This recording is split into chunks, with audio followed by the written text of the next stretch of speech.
गव्हाण जिल्हा परिषद व पंचायत समितीचे उमेदवार रवींद्र विश्वनाथ पाटील व अस्मिता जितेंद्र म्हात्रे यांची प्रचार रॅली गव्हाणीमध्ये काढण्यात आली। या प्रचार रॅलीत आघाडीचे पदाधिकारी व कार्यकर्ते मोठ्या संख्येने सहभागी झाले होते। 21 फेब्रुवारी रोजी होणाऱ्या जिल्हा परिषद व पंचायत समिती निवडणुकीच्या पार्श्वभूमीवर रविवारी गव्हाण येथे उमेदवारांची प्रचार रॅली काढण्यात आली।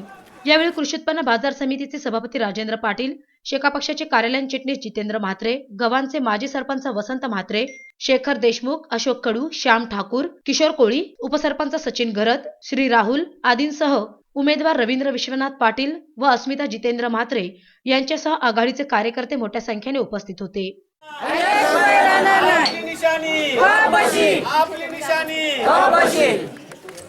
लक्षात ठेवा, काकाला सांगा, मामाला सांगा, ताईला सांगा, आईला सांगा।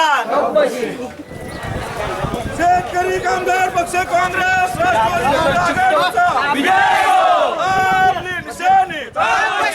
आपली निशाणी अस्मिता म्हात्रे आगे बढ़ो।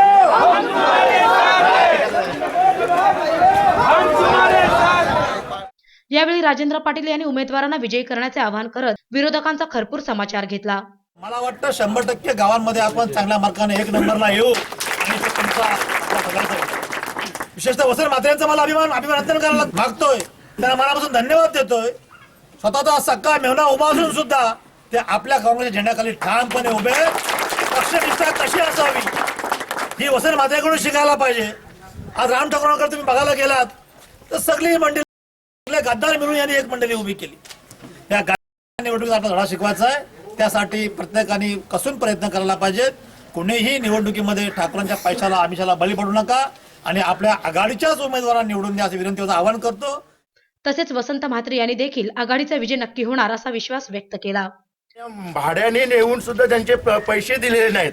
आज यांची अशी अवस्था आहे, म्हणजे नंतर जिंकायचं काय करायचं ते त्यांचं नंतर ठरवतील, पण कमीत कमी भाड्याने जे कोणाचे गोरगरिबांना हे करतात त्यांचे तरी पैसे द्या, त्यांचे पैसे दिले नाही। इथं आम्ही जे जमलेलो आहोत ते जिद्दीने पेटलेलो आहे। धनशक्ती विरुद्ध जनशक्ती हा लढा आहे। कारण इथले जे स्थानिक वगैरे इथले स्थानिक नेते आहेत, समजा इथले आता लोकनेते म्हणून आमदार रामचंद्र वगैरे, त्यांची धनशक्तीचा त्यांचा वापर चालू आहे। त्यांनी त्यांचं एक म्हणणं आहे का गव्हाणला आपण पैसे टाकल्यानंतर जिंकू शकतो, म्हणजे परंतु गव्हाणच्या जनतेविषयी किंवा गव्हाणच्या समाजाविषयी किंवा गव्हाणच्या सगळ्या समाजाविषयी ही जी त्यांची भावना ही जी त्यांची वृत्ती आहे, त्या वृत्तीला आम्हाला चिरडून टाकायचं आहे आणि म्हणून हे लोक पेटलेले आहेत। कारण पैशानं सगळे काय जमतं असं नाही। ठीक आहे, आमच्या उमेदवारांच्याकडे पैसा फार नसेल, परंतु त्यांच्याकडे जे माणसं आहेत ती जीवाभावाची आहेत, माणसं आहेत ते कट्टर आहेत, कार्यकर्ते आहेत ते कट्टर आहेत आणि ह्या सर्व कार्यकर्त्यांच्या मतदारांच्या जीवावर आम्ही विजय संपादन करणार आहोत। दरम्यान उमेदवारांनी यावेळी आपल्या भावना व्यक्त केल्या।